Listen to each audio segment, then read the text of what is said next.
राधे राधे साथियों आज के वीडियो में बजरंगबली श्री राम भक्त वीर हनुमान की जन्म से लेकर बढ़ते हुए क्रम में आगे तक की ऐसी अद्भुत लीलाओं और कथाओं के बारे में चर्चा करेंगे जो मेरा दावा है कि आप में से ज़्यादातर लोगों ने नहीं सुनी होंगी।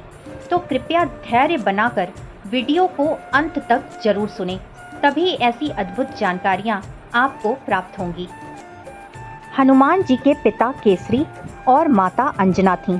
ब्रह्मांड पुराण के अनुसार हनुमान जी के 5 छोटे भाई भी थे, जिनका नाम मतिमान, श्रुतिमान, केतुमान, गतिमान और घृतिमान था। हनुमान जी के बचपन का नाम मारुति था। एक बार बालक मारुति ने भगवान सूर्य को फल समझकर खा लिया, जिससे पूरे संसार में अंधेरा छा गया। इस बात से क्रोधित होकर इंद्रदेव ने बालक मारुति पर वज्र से प्रहार कर दिया, जिससे उनका जबड़ा टूट गया और वो मूर्छित हो गए। इस घटना के बाद बालक मारुति हनुमान नाम से विख्यात हुए, क्योंकि हनु का अर्थ है जबड़ा और मान का अर्थ है विरूपित करना। तब सभी देवताओं ने हनुमान को वरदान दिया कि कोई भी तुम्हारा अनिष्ट नहीं कर सकता और ना ही कोई तुम्हें परास्त कर सकता है।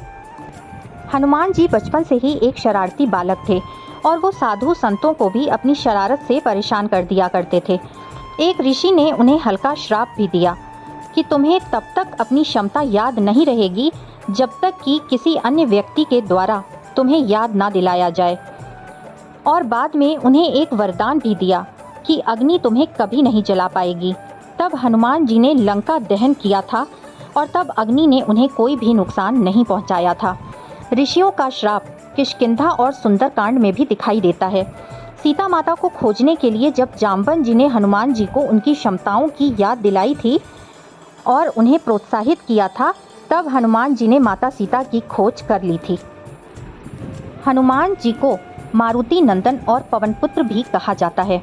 हनुमान जी के उड़ने की गति का अनुमान हम इस आधार पर लगा सकते हैं कि जब लक्ष्मण और मेघनाद का युद्ध हुआ तो रात 9 बजे से 12 बजे तक इनका युद्ध हुआ और रात के करीब 12 बजे मेघनाद ने लक्ष्मण जी पर शक्ति चला दी, जिससे वो मूर्छित हो गए।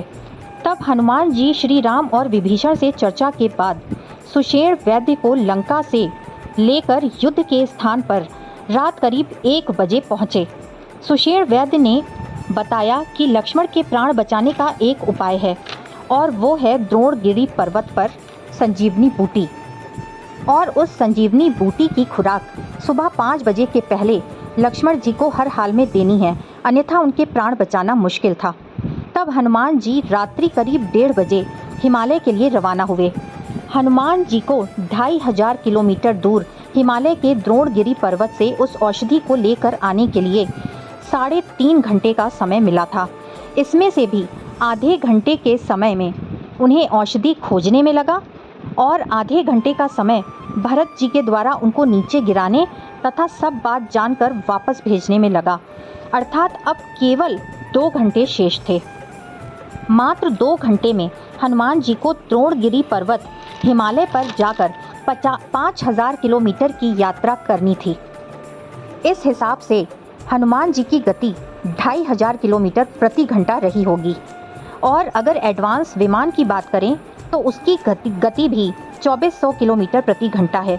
यानी कि हनुमान जी की उड़ने की स्पीड विमान से भी ज़्यादा तेज है। और वो सभी अवरोधों को पार करके सूर्योदय से पहले उस बूटी को लेकर आए और लक्ष्मण जी के प्राण बचाए। ये उनकी विलक्षण शक्तियों के कारण ही संभव हुआ था। एक बार हनुमान जी और बाली का युद्ध भी हुआ था, पर युद्ध शुरू होने के पहले जब हनुमान जी वहां जा रहे थे, तब रास्ते में ब्रह्मा जी ने हनुमान जी से कहा था कि बाली को ये वरदान है कि वो जिस पर भी अपनी दृष्टि डालता है उसके शरीर का आधा बल बाली के शरीर में प्रवेश कर जाता है, तो तुम अपनी शक्ति का केवल 10वां हिस्सा ही लेकर युद्ध में जाना।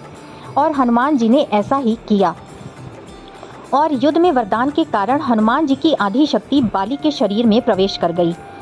तब बाली को अचानक ही बहुत गर्मी लगने लग गई और ऐसा लगा कि जैसे कोई उसका गला घोंट रहा हो और उसके प्राण बाहर निकल जाएंगे। तब वो हनुमान जी के आगे नतमस्तक हो गया और बोला, आप किसके अवतार हैं, आप किसके अंश हैं? तब हनुमान जी ने कहा, ये तो बस प्रभु श्री राम की भक्ति का ही अवतार है। एक बार हनुमान जी ने अहि रावण, जो कि रावण का छोटा भाई था और उसने श्री राम और लक्ष्मण को अपहरित कर लिया था और उन्हें पाताल लोक ले गया था। तब हनुमान जी ने राक्षस अहि रावण को मारने के लिए पंचमुखी हनुमान का दुर्लभ रूप धारण किया था, क्योंकि अहि रावण को मारने का एकमात्र तरीका 5 अलग अलग दिशाओं में 5 दीपक बुझाना था, जो हनुमान जी ने पंचमुखी रूप से ही संभव किया था। खुद से अलग हनुमान जी के अन्य 5 मुख नरसिंह, गरुड़, वराह और हयग्रीव के हैं। ऋषि विश्वामित्र ने श्री राम को ययाति को मारने का आदेश दिया था और ययाति ने पहले ही हनुमान जी से अपनी रक्षा की गुहार लगाई थी। तब हनुमान जी ने ययाति को वचन दे दिया था उसकी रक्षा करने का। युद्ध के मैदान में हनुमान जी बिना अस्त्र शस्त्र के खड़े हो गए और केवल श्री राम नाम का जाप करते रहे। तब श्री राम के चलाए हुए एक से बढ़कर एक बाणों ने भी हनुमान जी का कुछ नहीं किया। हनुमान जी के इस साहस को देखकर श्री राम ने भी हार मान ली और ऋषि विश्वामित्र ने श्री राम को वचन से मुक्त कर दिया था। एक बार हनुमान जी को माता सीता के हाथ के व्यंजन खाने का मन हुआ। तब माता सीता ने हनुमान को तरह तरह के व्यंजन खिलाए, परंतु हनुमान जी की क्षुधा शांत ही नहीं हो रही थी और घर का सारा राशन समाप्त होने को आ गया। तब माता सीता ने श्री राम से इसका उपाय पूछा। तब श्री राम ने कहा कि इस बार की भोजन की थाली में तुम हनुमान को तुलसी दल डालकर देना, और ये करते ही हनुमान जी तृप्त हो गए। एक बार राज्याभिषेक के समय माता सीता ने सभी लोगों को उपहार बांटे और तब हनुमान जी को भी एक उपहार दिया, जो कि मोतियों की माला थी। तब हनुमान जी ने उस माला को तोड़कर प्रत्येक मोती में श्री राम की छवि खोजी, लेकिन उन्हें श्री राम नहीं दिखाई दिए। तब उन्होंने उस हार को अस्वीकार करते हुए कहा था कि जिस वस्तु में श्री राम की छवि ना हो वह मुझे अस्वीकार्य है। फिर उन्होंने अपनी छाती फाड़कर लोगों को दिखाया था कि उनकी छाती में, उनके हृदय में भगवान श्री राम ही बसते हैं। ब्रह्मचारी होने के बावजूद भी हनुमान जी का एक पुत्र था और उसका नाम था मकरध्वज, जो कि मछली के पेट से उत्पन्न हुआ था। हनुमान जी लंका जलाने के बाद जब अपनी पूंछ और शरीर को ठंडा करने के लिए समुद्र में डुबकी लगाए तो उनके शरीर से जो पसीना छूटा उसको एक मछली ने निगल लिया और बाद में उसी मछली के पेट से मकरध्वज का जन्म हुआ। श्री राम की आस और विश्वास हनुमान जी हैं, ऐसा स्वयं श्री राम ने कहा है। सीता खोज के समय सभी वानर असफल हो गए, लेकिन हनुमान जी दक्षिण दिशा में जाकर माता सीता को खोजने में सफल हुए थे। लेकिन उस दौरान वो एक स्वर्ण गुफा में फंस गए थे, जहां पर देवी स्वयं प्रभा की मदद से वो उस गुफा से बाहर निकलकर लंका गए और वहां पर सुरसा और सिंगिका आदि राक्षसियों का अंत करके माता सीता को खोज निकाले। भगवान श्री राम के शरीर त्यागने के समय हनुमान जी अनुपस्थित थे, क्योंकि भगवान श्री राम जानते थे कि हनुमान जी उनके परम भक्त हैं और उन्हें वो नहीं जाने देंगे। तब भगवान श्री राम ने अपनी अंगूठी पाताल लोक में गिरा दी और हनुमान जी को उसे ढूंढने भेज दिया। इसी दौरान भगवान राम ने सरयू नदी में जल समाधि ले ली और अपने लोक साकेत धाम को वापस लौट गए। सर्वप्रथम राम कथा हनुमान जी ने ही लिखी थी, जो कि वाल्मीकि जी की रामायण से पहले लिखी गई थी और हनुमान नाटक के नाम से प्रसिद्ध है। हनुमान जी को रुद्रावतार भी माना जाता है। हनुमान चालीसा में हनुमान जी के व्यक्तित्व को दर्शाती हुई 40 चौपाइयाँ हैं जो तुलसीदास जी ने लिखी हैं। हनुमान जी कलयुग के अंत तक इसी पृथ्वी पर धर्म की रक्षा करने के लिए सशरीर मौजूद रहेंगे, क्योंकि उन्हें भगवान श्री राम का वरदान है कि जब तक पृथ्वी पर राम कथाएं होती रहेंगी तब तक हनुमान जी भेष बदल बदल कर वहां आते रहेंगे।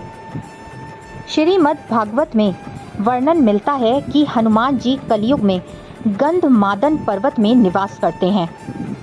गंधमादन पर्वत का उल्लेख धर्मशास्त्रों और महाभारत में भी मिलता है। वहाँ पर किसी भी वाहन से नहीं पहुँचा जा सकता। वहाँ पर सिद्धि, चारण, देवता, गंधर्व, अप्सराएं, किन्नर निर्भीक होकर निवास करते हैं। कलयुग में जब भगवान विष्णु का कल्कि अवतार होगा, तब हनुमान, परशुराम, अश्वत्थामा, कृपाचार्य, विश्वामित्र, विभीषण और राजा बलि, ये 7 चिरंजीवी सार्वजनिक रूप से प्रकट हो जाएंगे। दुनिया चले ना श्री राम के बिना और राम जी चले ना हनुमान के बिना। तो साथियों, आज की ये अद्भुत जानकारियों वाला वीडियो आपको कैसा लगा ज़रूर बताएं, और वीडियो पसंद आया तो प्लीज़ ज़्यादा से ज़्यादा शेयर करके इस वीडियो को आगे बढ़ाइए। लाइक और सब्सक्राइब भी ज़रूर कीजिए। तब तक के लिए फिर से मिलेंगे मेरे चैनल कृष्णा माखन चोर पर। राधे राधे।